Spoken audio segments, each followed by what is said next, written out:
Welcome back to The Explainer. Today, we are unraveling a completely fascinating historical detective story. Now, on the surface, this might look like a standard piece of military history, but trust me, it's actually a brilliant masterclass in organizational design, information flow, and the sheer raw power of decentralization. We're going to look at a system that literally flipped the script on how human beings organize themselves in the middle of absolute chaos. Let's get right into it. Okay, let's dive into this. The mystery really starts on July 11th, 1944. Picture this. We're in a stone farmhouse, about 3 miles behind the German lines in Normandy. A German intelligence officer is sitting across from a newly captured, mud-soaked, exhausted 20-year-old American private from the 29th Infantry Division. Standard procedure is happening, right? Name, rank, serial number. But then, as this young, completely worn-out soldier begins to talk, he casually reveals something that absolutely stuns the German officer. You see, up and down the front line, German interrogators were hearing the exact same impossible thing. Captured 20-year-old corporals, guys who just a year ago were literally grocery clerks in Michigan, were accurately sketching out the routes of adjacent platoons. They were casually reciting battalion phase lines and unit boundaries. In the German army, this level of operational knowledge was unconditionally reserved for captains and majors, period. Yet here were the absolute lowest-ranking American enlisted men explaining the big picture. So how on earth was this possible? Well, to understand the magnitude of this mystery, we first have to look at the other side. Section 1. The German Officer Doctrine. Starting way back in a 1929 Berlin Military Academy lecture hall, the German military operated on a highly celebrated doctrine known as Auftragstaktik, or mission command. And honestly, it was brilliant in its elegance. A commander tells his subordinate officer exactly what to achieve, take that hill, block that road, but leaves the officer completely free to choose how to actually do it. This gave German officers just incredible freedom to improvise, which is exactly what drove their lightning-fast successes in 1940. But, and this is a massive but, this system harbored a fatal structural flaw. It placed absolute trust in officers to think and adapt, but it completely excluded the enlisted men from the thought process. Now, what's really interesting to look at here is the stark contrast in organizational philosophy. The German non-commissioned officer, the NCO, was essentially a pure technician. He was an enforcer of physical action. His entire job was to translate an officer's plan into direct, immediate orders. Move here, fire there. The German enlisted man was probably the best trained trigger puller in the world, but if you actually asked him why his battalion was attacking a specific village, he would literally have no idea. That was the lieutenant's job to know. The American strategy, as we'll see, turned their NCOs into something radically different. They were combat instructors and teachers who pushed the context down to every single guy in the unit. And the fatal cost of that German top-down knowledge system became incredibly visible with this single gut punch of a number: 60,000.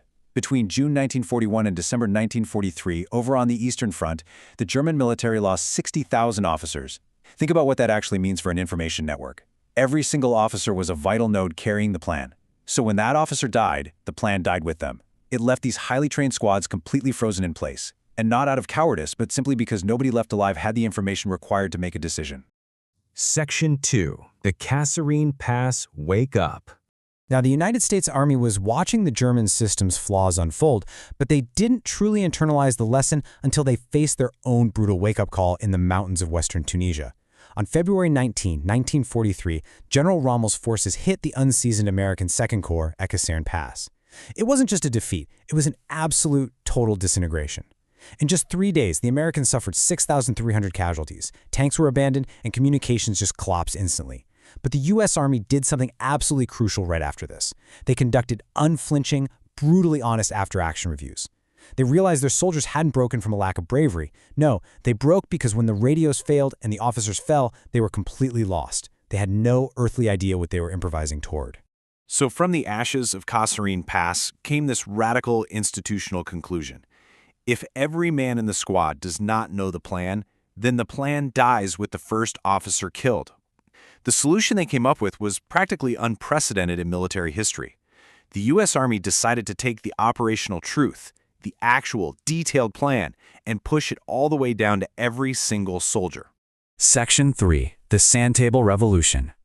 Let's move on and see how this builds, because to make this massive information sharing system a reality, they needed practical tools and a brand new hierarchy. They needed a revolution in the dirt. The vehicle for this information cascade was called the 5-paragraph field order. Before this, detailed operational briefings like this were strictly just for officers. But now, it was relentlessly driven down the chain of command, from battalion, down to company, down to platoon, all the way down to the squad level. And the delivery mechanism for this was just incredibly gritty and brilliant. It was the sand table. Sergeants, guys who just a few months earlier were literal civilians, would scrape a rectangle into the earth. They'd build crude 3D models using dirt, sticks, pieces of string, and pebbles. In just 20 minutes, they would walk their squad of 20-year-old privates through every single phase line, every adjacent unit boundary, and the complete succession of command. They'd say, if the lieutenant goes down, the sergeant takes over. If the sergeant goes down, Corporal Davis takes over. They literally empowered former hardware store clerks to look at the terrain and think like staff officers. Section 4. Surviving Combat Chaos.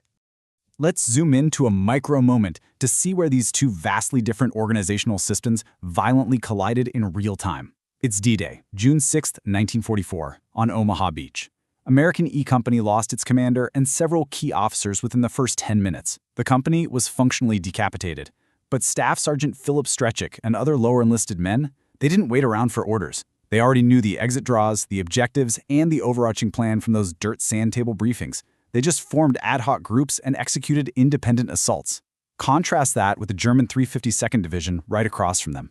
As naval fire took out their specific officers, those formidable defensive strongpoints basically became blind. The enlisted men kept firing their weapons perfectly, but they completely stopped adapting to the shifting American infiltration. Why? Because the only minds authorized to actually adjust the plan were dead. Now, this American adaptability was deeply structurally ingrained. The U.S. Army had rapidly expanded from 200,000 to over 8 million soldiers. Out of sheer necessity, they heavily promoted civilians into leadership roles. By 1943, a massive 40% of the enlisted force were NCOs. They quite literally hardwired the doctrine of every man a leader right into the organization, structurally ensuring the network wouldn't just collapse if a few nodes were removed. Section 5. The power of shared knowledge. So the crucial point here is that zooming out to the macro level, this doctrine did way more than just help squads survive. It turned the entire army into an unparalleled learning organism. By giving every single soldier the context of the mission, the U.S. Army essentially deployed 150,000 intelligent sensors onto the battlefield in Normandy. Think about it. A private who actually knows that a neighboring platoon is supposed to be on his left can instantly report when they aren't there. The German army could only see through the eyes of its officers who were dying off rapidly. But the American army, they saw the battlefield from the bottom up, through thousands of informed, adaptable sensors, constantly comparing the original plan to reality. And the ultimate crucible for this system arrived in December 1944 at the Battle of the Bulge. The Germans achieved total surprise, attacking the Ardennes with 200,000 men. U.S. communications were completely severed. Original plans evaporated instantly. It was absolute chaos. But all across the front, small, fragmented groups of American soldiers, often without officers or radios, looked at the terrain and simply made independent operational decisions to hold unmarked crossroads and bridges. They stole critical hours from the German advance because they had been habitually trained to understand exactly what terrain mattered and why it mattered. And this brilliantly illustrates how General George Patton was able to pull off one of the absolute greatest maneuvers in military history. He managed to pivot 100,000 men 90 degrees in the middle of winter in just 48 hours to relieve Bastogne. He didn't just have to push orders down a slow, sluggish chain of comprehension. Because his officers and sergeants had already briefed their men on contingency plans, the order to move was simply a trigger. It traveled down a chain of confirmation. When an American truck column hit a roadblock, the sergeant in the front already knew the ultimate destination, so he just found a detour. A German column in the exact same scenario, they had to completely halt and wait for an officer to show up and tell them what to do. Section 6. The societal mirror. We've seen exactly how this worked on the battlefield, but the final layer of this mystery connects this military doctrine straight back to the civilian world that produced it. The U.S. Army of 1944 was a direct mirror of American society. It was a society incredibly accustomed to distributed decision-making. Factory foremen in Detroit and farmers out in Kansas didn't wait for permission from the top to solve local, immediate problems. The military merely inherited this deep-seated instinct to trust the person at the bottom to act. Conversely, the German military perfectly reflected centuries of Prussian top-down culture. It was meticulous, it was precise, and highly obedient, but it was completely reliant on a few minds at the very top to make every single operational decision. This profound structural difference all crystallized in the spring of 1945 during a quiet interrogation just west of the Rhine. A captured German Oberleutnant sat across from a 24-year-old American Ritchie boy. And finally, the German officer just had to ask, how on earth did American privates know so much? He had seen captured U.S. enlisted men recite full battalion axes of advance. He literally couldn't fathom it. The answer, which the interrogator didn't even give him at the time, was that America had made a massive institutional bet. They bet that the ordinary person at the bottom of the ladder could be trusted with the complete, unvarnished operational truth. By making the absolute lowest-ranking private a carrier of the plan, the U.S. Army made that plan virtually indestructible. It's a remarkable lesson in decentralization that goes far, far beyond just military history. Which leaves us with this thought to wrap up today's explainer. Look at your own organizations, your own human systems. When your leaders fall, or when the connection is unexpectedly cut, does your plan survive? Do you truly trust the person at the absolute bottom with the complete truth? Thanks for joining me for this explainer, and I'll catch you on the next one.